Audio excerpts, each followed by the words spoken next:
Hello anh em nha, chào mừng anh em đã đến với kênh Thịnh Giúp Bồ của em nha. Hôm nay em có lên một lô tầm mười mấy cây anh em. Lô này nữa đó thì em xin phép anh em là tầm một tuần nữa thì em sẽ ra video nữa nha anh em. Hàng chưa về kịp nha anh em. Thì tuần sau á, thì nếu mà qua tầm một tuần nữa thì em sẽ ra video đều mỗi ngày một cái video luôn. Lúc đó là hàng về tầm 300 cây anh em. Mà sức mà anh em mình chiến ha. Còn bây giờ thì em còn được mười mấy cây thôi. Anh em đăng video này nữa thì xin phép anh em tầm một tuần nữa em đăng lại ha. Rồi quy tắc giao dịch bên em là nhận đặt cọc để hàng nha anh em, cọc 100k cộng ship nha anh em, chịu khoan đủ thì em bao ship nha. Dạ, với lại em nói thêm một vấn đề nữa là em không nhận trả giá nha anh em. Giá em đưa ra là giá đã fit trên like rồi, giá cạnh tranh này, giá cạnh tranh này trên YouTube rồi, cho nên là giá nào là em đưa ra là chắc giá đó nha anh em, chứ không phải em bán ở lề đường mà em muốn bán giá sao em bán cũng được. Bán trên YouTube thì giá cạnh tranh lắm, nên là càng rẻ thì sẽ càng tốt, chứ em không có nói thách nha anh em. Mong anh em đừng trả giá em nha. Rồi mẫu số 1 luôn nha anh em.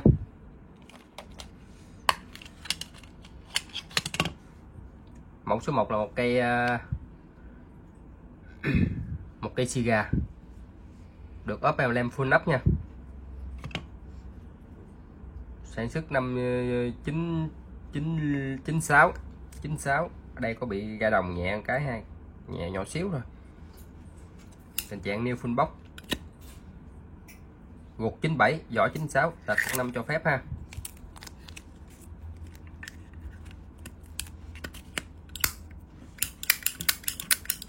Tình trạng new em mô tả nhiều nha anh em, nó là new rồi. Rồi mẫu số 1 850 nha anh em. Mẫu số 1 850. Hàng new box thì không bao giờ dưới 800 đâu anh em. Em chưa thấy ai bán mà từ trước giờ chưa thấy ai bán dưới 800. Rồi 850 nha anh em, giá là rất là bèo luôn anh em. Rồi mẫu số 2 là một cây Pelican, một nhân vật của Nhật Bản, một nhân vật như là Nhật Bản nó thờ cái ông Pelican này nè, coi như là thằng may mắn đó. Một ngược, sản xuất năm 96, tình trạng ở đây có bị ra đồng nhẹ một cái nè, ở sau có bị cắn nhẹ ha. Đó, trên nắp thì cũng rất ok, có cắn dăm, trong cây này có cắn á.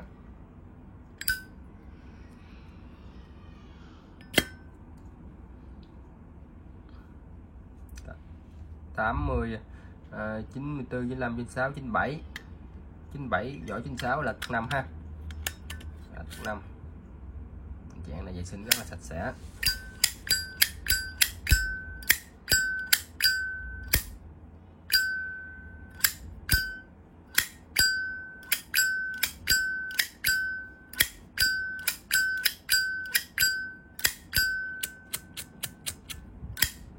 Rồi cái này âm rất là chuông luôn, gọi là âm chuông đó nè, âm chuông chùa đó.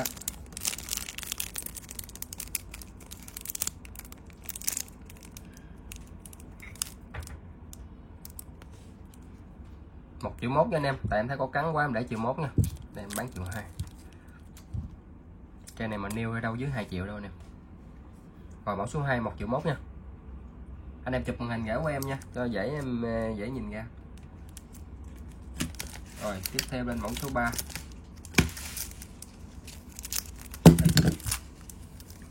Mẫu số 3 này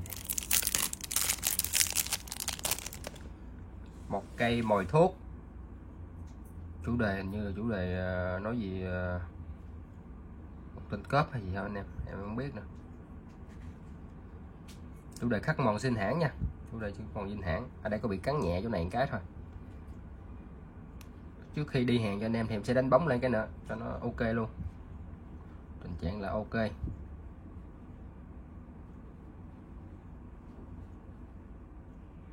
Chín mốt nha anh em.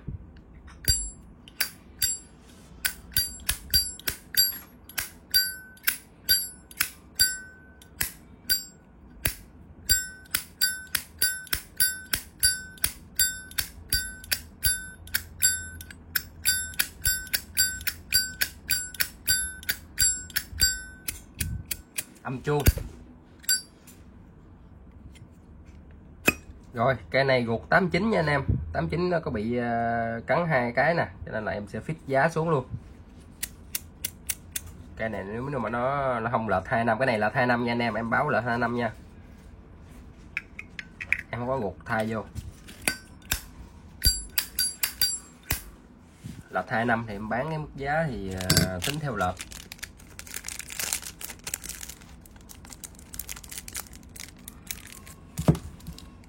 Mẫu số 3 500 nha anh em. Cái guộc 89 thôi cũng 450 rồi. Guộc 9 gõ nha. Là 2 năm nha, 500k cho anh em về một thuốc. Ủa, mẫu số mấy ta? Số 3. Rồi tiếp theo là mẫu số 4. Limity là 1086, một cây lắc ke bạc, chủ đề Zippo zin hãng, hoa văn full nắp. Lề lối nghiêm chỉnh. Một cây qua sử dụng.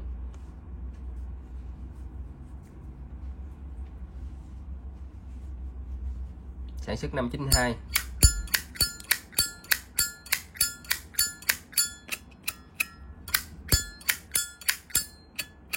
Bánh bán âm hay. M giai đoạn 8893 ha. 92. Để em coi.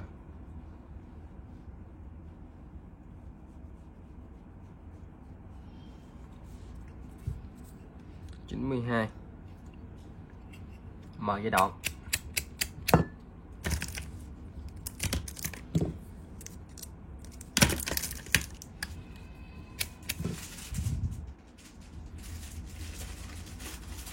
Đây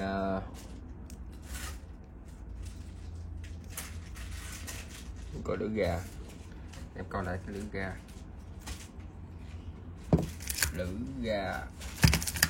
Em để em tí.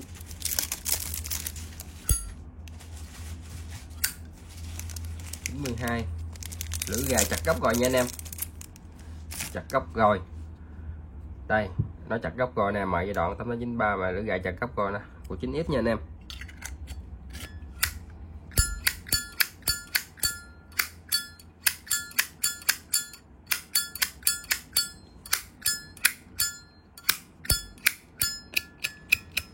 Rồi âm chuông. Cây này 92, guộc M giai đoạn, tình trạng là em đã vệ sinh sạch sẽ, ok, kênh chỉnh ok hết cho anh em rồi.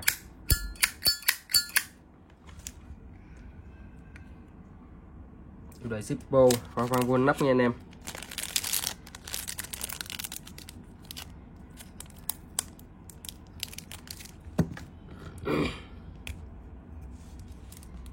Mẫu số 4.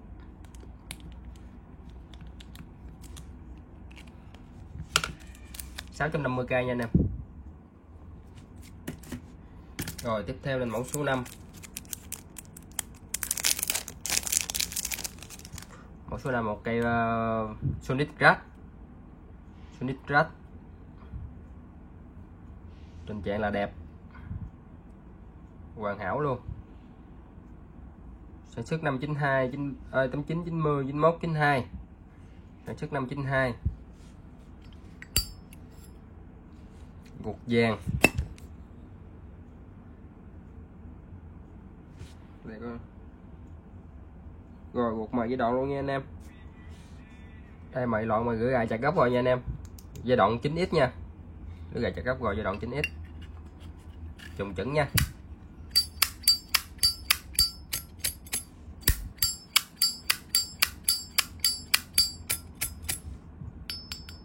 Lời lỗi em kênh chỉnh cứng cáp hết rồi. Anh em về đi chăm sân màu thuốc thôi.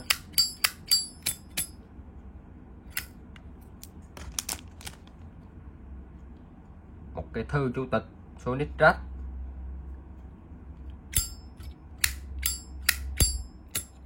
Bánh bán nói chung mà tổng thể đã ok.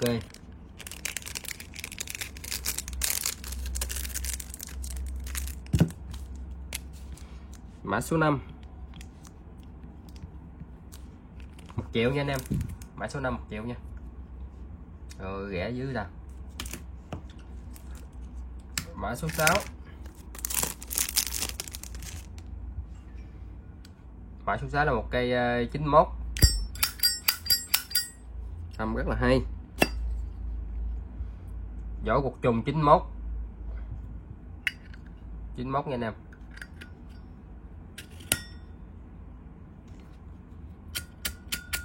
Bánh xe bán,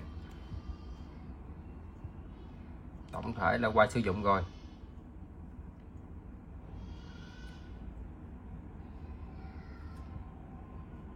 Có cán châm li ti nhỏ xíu thôi, rồi ra thì ok. Đít lõm nội đeo Mỹ.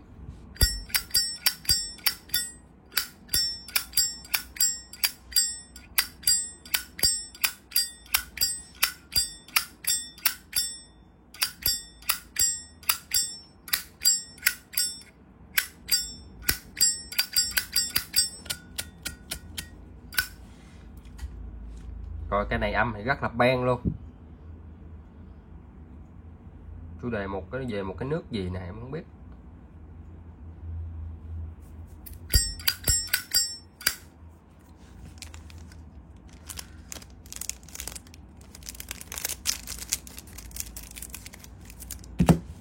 Mã số 6.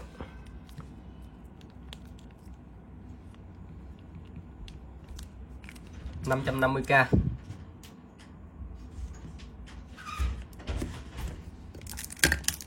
Theo bên mẫu số 7. Một cây đồng xả sản xuất năm 80 hay sao ta? 80. Hai gạch sắt 80. Sản xuất năm 80 nha anh em, nội địa Mỹ nha anh em. Lõm nha. Đồng xả. Em có DC thêm một cái emblem. Đây có bị không bị gì hết. Góc cạnh hay liền lạc ok nha anh em. Cây đồng xả 8m nha anh em.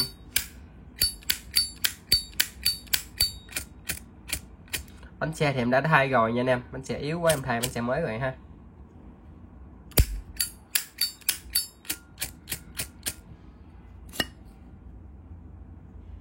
Gột 2 mặt chữ nha anh em. Gột 2 mặt chữ. Ủa, 2 mặt chữ.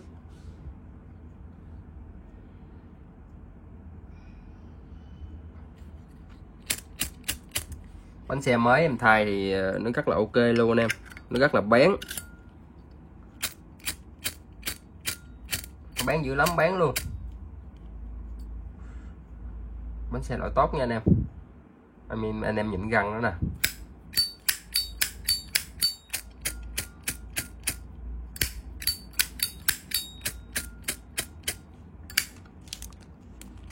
Rồi 1980 8m nha anh em. Nhém tí nữa 7x rồi. Mã số 6, bên số 7. 670k.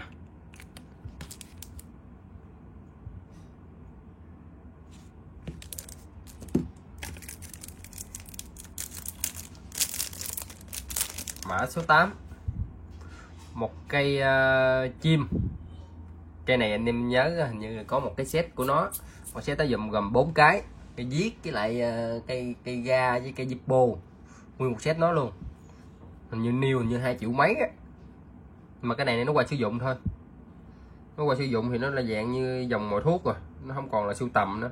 Sưu tầm nó phải mới, new full box nó gọi là mới 999. Tình trạng là qua sử dụng có cắn dăm nha anh em. Cái này có cắn dăm. Đó anh em thấy ha. Có cắn dăm nha.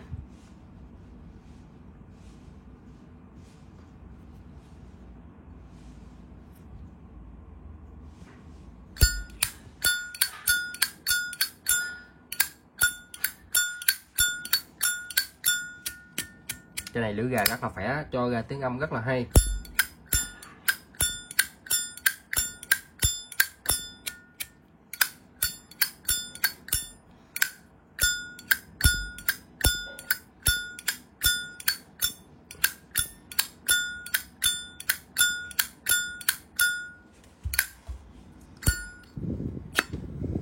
Gột 2.000 nha anh em, gột 2.000 99 lệch 1 năm cho phép ha. Nguyên zin nha anh em.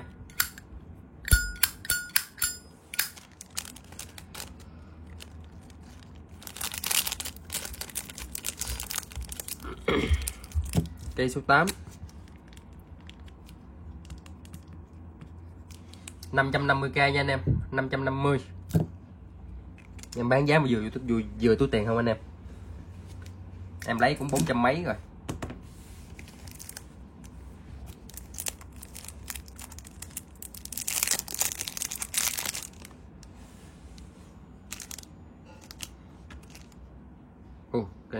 Cái này của anh khách anh chốt rồi.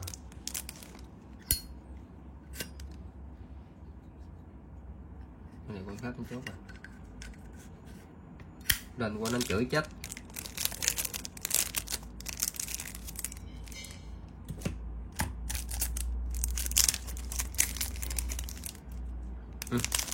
Đây nè. Wintec đầu bằng đít bằng 1999. Tổng thể đẹp, có bị xước tơ thôi ha, còn ngoài ra này rất là đẹp luôn. Một cây Wintec 1999, âm chuông,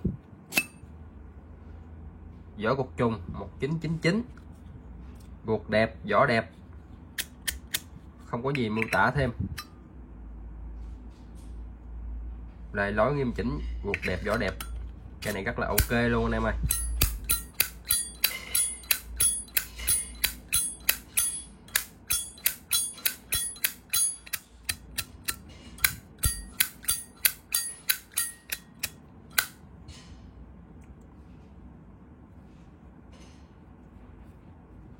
Rồi em xin ghim giá luôn.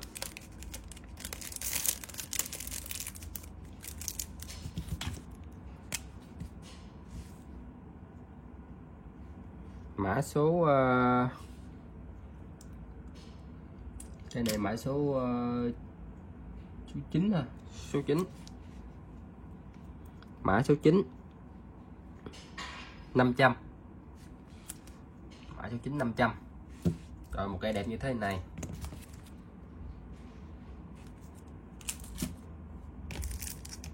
Rồi tiếp theo em lên thêm một cây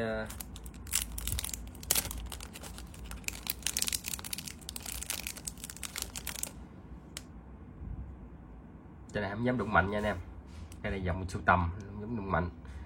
Cái này gọi là cây tham tanh, số limited của nó là 0048, được mà bạc nha anh em, mà bạc rất là đẹp luôn. Mà bạc nha anh em, cái này mà bạc nha, mà bạc bóng nha. Em không dám cầm mạnh để em lấy cái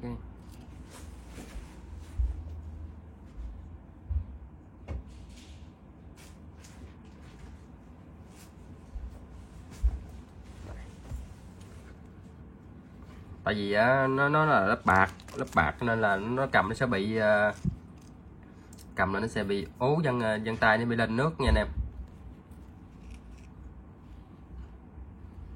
Cây này 94 ha, 94.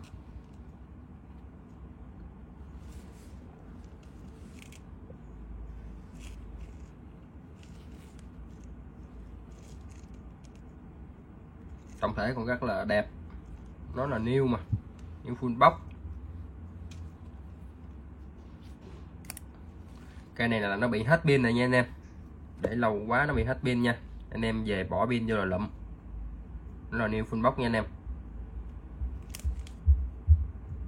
194 trùng chẩn nha, 94 trùng chẩn. Cây tham tanh.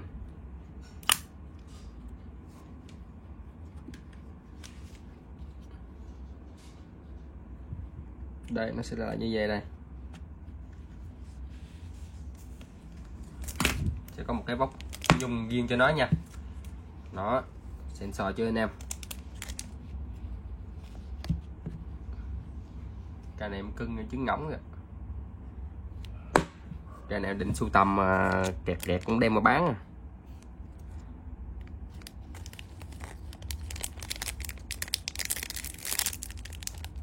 Rất là đẹp luôn, cái này nó rất là đẹp luôn.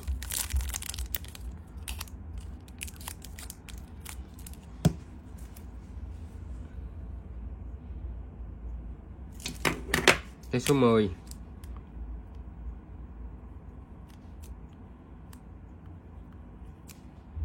$850k nha anh em.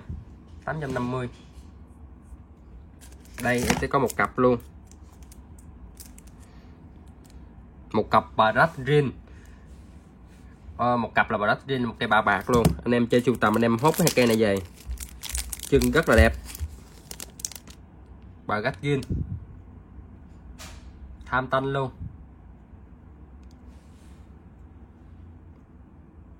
$95, sản xuất năm 95. Cũng new full box luôn anh em. Brush Ring new full box. Đây đồ gột vàng, đẹp dữ lắm, đẹp luôn. 95 chuẩn ha anh em, 95 chuẩn nè, cái gột của nó 95 nha. Đó, để chân thì khỏi bàn luôn.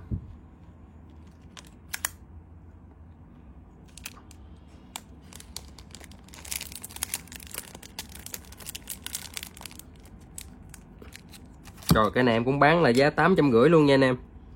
Mã 11. 850 luôn. Hai cây. Anh em mua anh em có kinh phí anh em dứt nguyên cặp này về, chân đẹp lắm.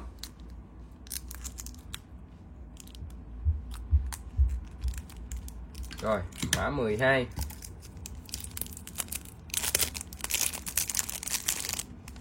Một cây Amor, sản xuất 2016.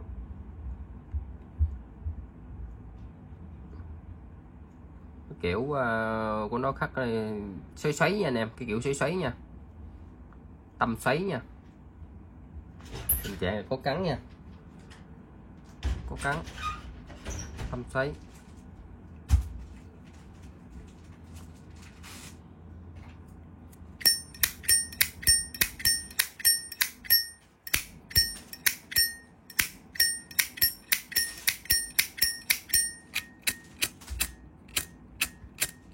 Bánh rất là bén luôn anh em. Bánh này em đã thay rồi nha. Bánh này em đã thay rồi. Rất là bén luôn. 2016. Vỏ gục trùng 2016 luôn.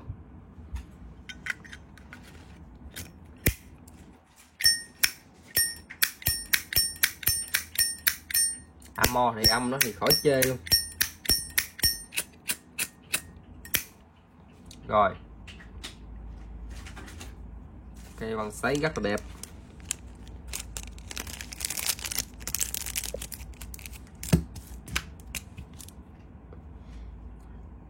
Sáu 12 750 Amor nha anh em. 750 212.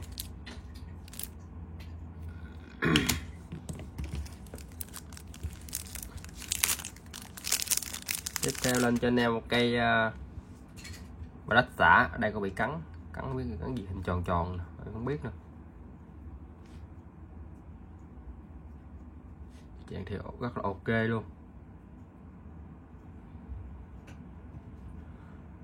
Sản xuất năm 99.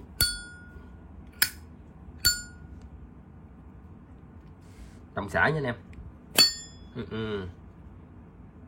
98. Một 98, vỏ 99, là thuộc 5.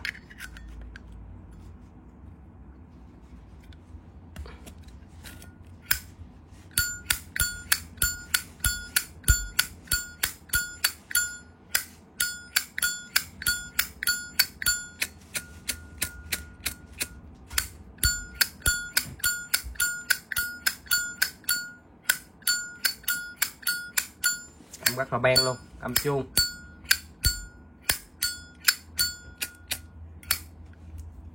Rồi, cây đồng xả này bán với mức giá là hữu nghị thôi.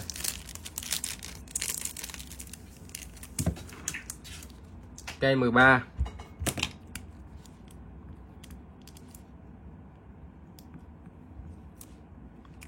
500k là tiền công xả, tiền kinh chỉnh là em phi lên nha, miễn phí nha anh em. 500k 13 nha anh em. Rồi tiếp theo lên cây cuối cùng. Cây cuối cùng, cây này là em suy nghĩ đắn đo dữ lắm nè. Em không biết có nên là bán hay không bán thôi. 89 nội địa Mỹ, emblem zin, chủ đề quân sự nha anh em. Chủ đề quân sự, tình trạng new. Tình trạng new.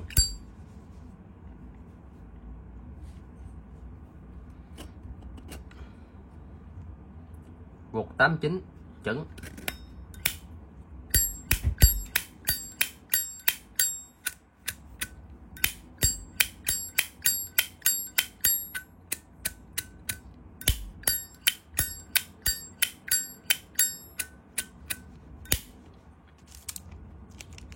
Rồi đây đạn đại đi, này đẹp lắm. 89 mã số 10 mấy 14.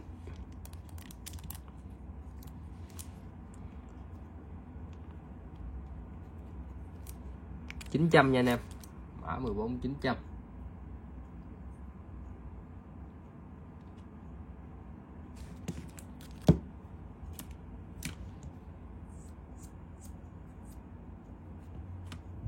Rồi em lên trước nhiêu đây ha. Thôi mã 14 thì em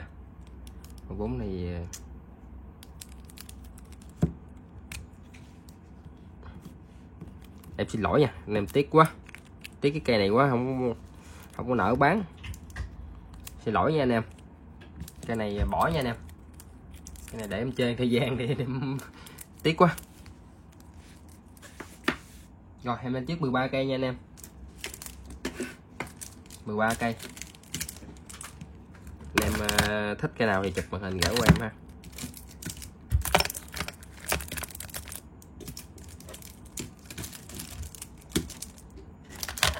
Rồi cảm ơn em đã xem video nha. Chúc anh em có một buổi chiều vui vẻ nha.